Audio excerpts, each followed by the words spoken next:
네, 여러분 안녕하십니까? 이준석 국민의힘 대표 이준석 그를 둘러싼 성상납 의혹 사건, 이것이 지금 점입가경입니다. 도대체 이것이 언제쯤 어떤 방식으로 결말이 날지 지금 상당히 시끄럽습니다. 더더군다나 민주당에서 공격을 하는 것은 물론이고 국민의힘 의원들조차도 그 의원들끼리만 보는 단톡방이 있습니다. 여기에서 지금 이준석의 그 성상납 정황이 담긴 괴문서들이 돌면서 그 내용이 상당히 신빙성이 있다. 뭐 이래서 이준석 뭐 이대로 놔둘 수는 없는 것 아니냐. 이제 이런 그 의원들의 움직임이 있다는 취재 결과도 있습니다. 그런데 이 와중에 이준석이 강용석하고 나눈 전화통화 내용을 공개를 했습니다. 이준석 대표가 강용석 변호사, 그러니까 가로세로 연구소 공동대표 뭐 이렇게 되겠죠. 이제 여기에 대해서 이렇게 말했습니다. 이준석이 한 말을 먼저 여러분께 전달해 드리겠습니다. 누가 제안했고 누가 거절했는지 명확하다. 여기서 누가 제안하고 누가 거절하고 뭐 이런 얘기는 물밑거래 얘기입니다. 검은 거래죠. 그러니까 강용석은 지금 경기지사에 출마했지 않습니까? 그래서 뭐 이 후원금 모금을 했는데 엄청난 금액이 몰려들고 있다는 겁니다. 아무튼 강용석 변호사가 경기도지사에 출마하기 위해 국민의당에 복당을 신청했는데 국민의힘에 복당을 신청했는데 국민의힘 최고위원회의에서 이걸 거절을 했습니다. 불허가 된 겁니다. 그 이전에 이제 제안을 하고 거절을 하고 뭐 이렇게 했다는 것은 강용석 변호사 측이 내가 이준석의 성상납 의혹 사건에 관련돼서 올렸던 모든 영상을 다 지우고 내려고 할 터이니 나의 복당을 해달라. 이제 이게 제안이고 거절이고 뭐 이런 얘기의 그 대상인 겁니다. 강용석 변호사는 이렇게 말했습니다. 그날 전화 통화가 있는 것은 맞다. 그러나 통화 이전에 물밑 협상이 있었고 이를 제안하고 주도한 것은 이준석 대표 측이다. 그래서 아주 싸움이 더티한 싸움이 되고 있는데요. 지저분합니다. 그러니까 양쪽에서는 전화 통화를 했다. 이걸 인정하고 있고 거기에 모종의 검은 거래가 있었을 개연성이 자꾸만 높아지고 있는 겁니다. 그 개연성의 대상은 뭐냐? 성상납 의혹과 관련된 영상물을 지워주는 것. 다른 한쪽으로는 국민의힘 복당을 허용해 주는 것. 정치판이 너저분하게 걸레 조각처럼 돼도 이 정도일 줄은 여러분 정말 몰랐습니다. 일단 이 사람들의 말을 계속 좀 들어보겠습니다. 이준석 대표의 말입니다. 강용석 변호사가 국민의힘에 복당을 시켜주면 관련 영상을 내리고 고소고발을 취하하겠다는 제안을 했으나 내가 응하지 않았다.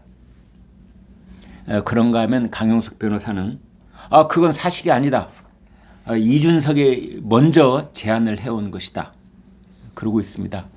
이 녹취록은 분량이 1분 6초가량인데요. 뭐 그렇게 길지는 않은 통화 내용이지만 거기에 저희가 이 사안이 이렇게 너저분하게 진행이 되고 있구나라는 것을 짐작할 수 있는 충분한 내용이 들어 있습니다. 그 통화에서 강용석이 이준석을 우리 대표님 하면서 매우 친근합니다. 그러니까 그 이전까지 강용석이 이 띄운 가로세로 연구소의 영상을 보면은 거의 그 이준석을 천하의 잡놈, 뭐 공적 제1호 다루듯이 거의 존칭 다 빼고 그냥 이준석이를 집중적으로 공격하는 그런 영상을 띄워오다가 갑자기 전화 통화에서는 사람이 좀 바뀐 것처럼 우리 대표님 이준석을 향해서 그러면서 웃습니다. 그러자 이준석 대표는 왜 그러고 있어요 도대체?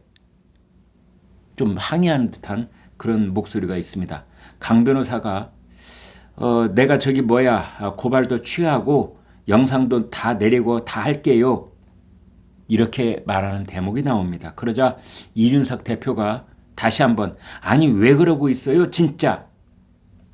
그렇게 말합니다. 그러자 강용석 변호사가 웃으면서 아니 그 하여간 우리가 싹 없애면 여기서 싹 없앤다는 건 영상을 싹 없애겠다는 뜻입니다. 그러자 이준석 대표가 또 얘기를 합니다.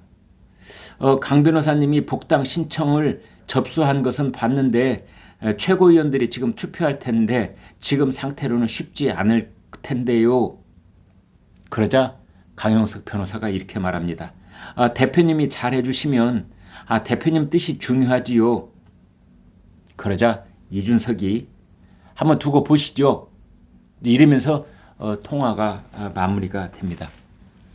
여기 대해서 이준석이 설명을 합니다. 직접 한번 제가 그대로 옮겨드리겠습니다. 전에 없이 친근한 목소리에서 당황하긴 했습니다. 강용석 변호사는 갑자기 전화를 해와서 저에게 영상을 지우고 고소고발을 취하하겠다고 얘기했고 저는 이런 지하에 표결 처리할 것이고 지금대로면 부결될 것이라고 얘기했습니다. 들어보면 누가 제안했고 누가 거절했는지 명확합니다. 코미디도 아니고 제가 제안하고 제가 거절했을 리가요. 제가 제안한 적이 없으니 강용석 변호사가 무슨 브로커 얘기를 하면서 가상의 인물을 말하는 것 같은데 브로커가 누군지 말해 주세요. 이제 그러면서 이준석이 말을 이어갑니다. 강 변호사가 이런 거 거창한 네이밍 달아서 사건에 대한 이름을 붙인다는 거죠. 사람 이상하게 만드는 일을 자주 하시는데 강용석 복당 회유 뒷거래 공작 미수 사건 뭐 이런 이름 달면 되겠습니까? 합당 협상에 그리고 공천에다가 지방선거 당무에 집중해야 하는데 이준석 본인이 그렇게 바쁘다 이런 거죠. 강 변호사 경기도지사 선거 나간다고 보수 진영이 혼란을 자초하고 있습니다. 서로 고소고발할 거 있으면 하고 수사 결과나 지켜봅시다. 이게 이제 이준석의 말입니다. 여기에 대해서 강용석 변호사는 이렇게 말합니다.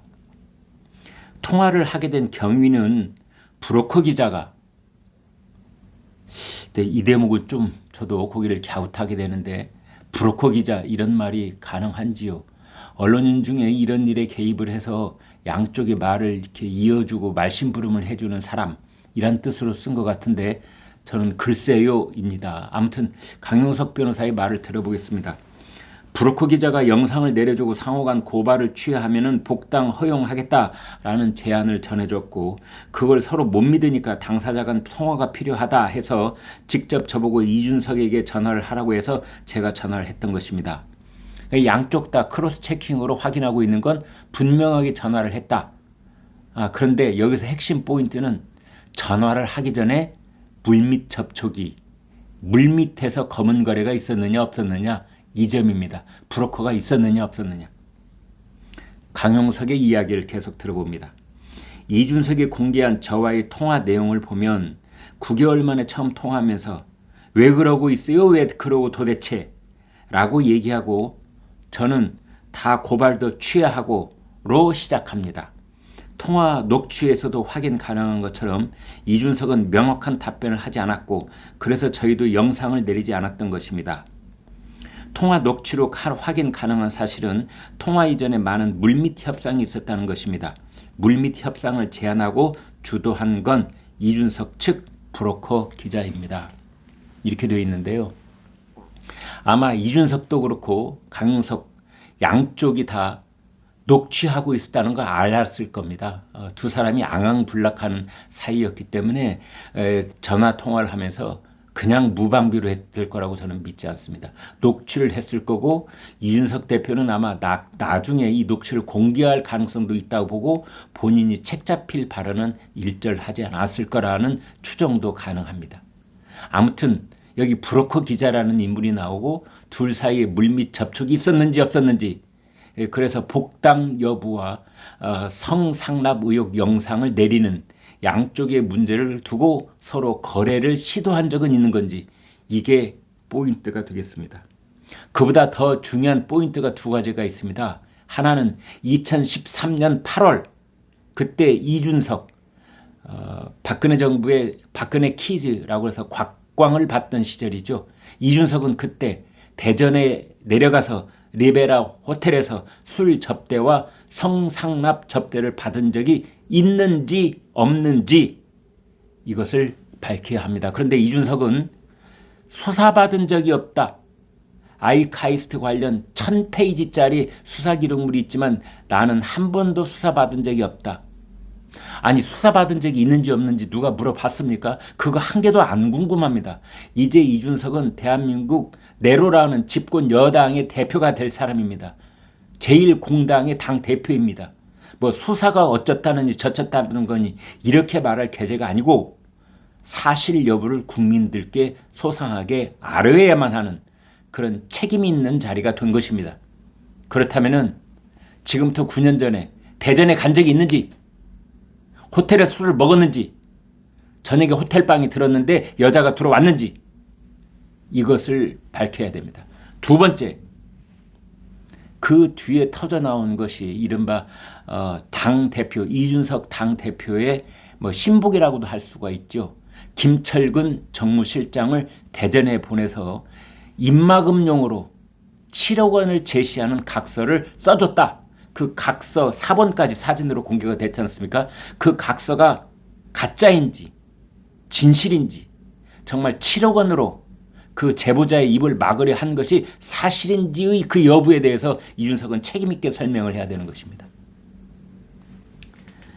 네, 여러분, 이 사람들 정치판에서 본다면 중진도 아닙니다. 이준석은 국회의원 한 번도 못 해봤고 강용석은 국회의원 배지 한번 달았다가 여성 아나운서 비하 발언으로 아주 불명예스럽게 제명을 당했던 인물입니다.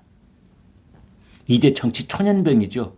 그런데 이 사람들이 주고받은 내용을 보면은 이 사람들이 정말이야 이랬단 말이야. 이런 너저분하고 정치판에서는 절대 배워서는 안 되는 그런 검은 거래를 배워서 그걸 시도한 적이 있단 말이야.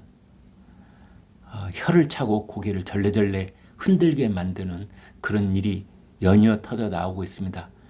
강용석 변호사,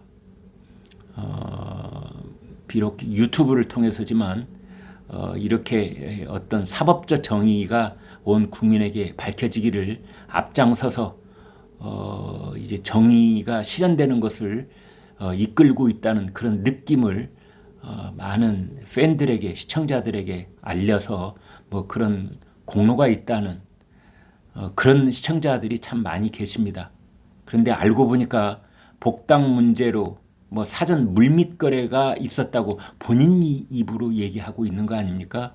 성상납 의혹과 관련된 영상을 다 내리겠다 라는 물밑 거래에서의 사전 조건이 있다고 본인 입으로 얘기하고 있는 거 아닙니까? 이런 걸 보면은 그가 유튜브에서 했던 여러 가지 영상 활동이 그 본의가 어디에 있었는지 정말 고개를 갸웃하게 하는 그런 대목이 아닐 수가 없겠는데요. 아무튼 이준석 국민의힘 대표도 마찬가지. 지금 아주 중대한 사실 두 가지를 확인해 주지 않고 있습니다.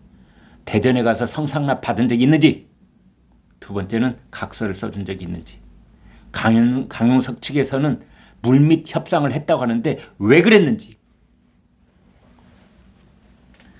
네, 여러분 구독, 좋아요 부탁드립니다. 고맙습니다.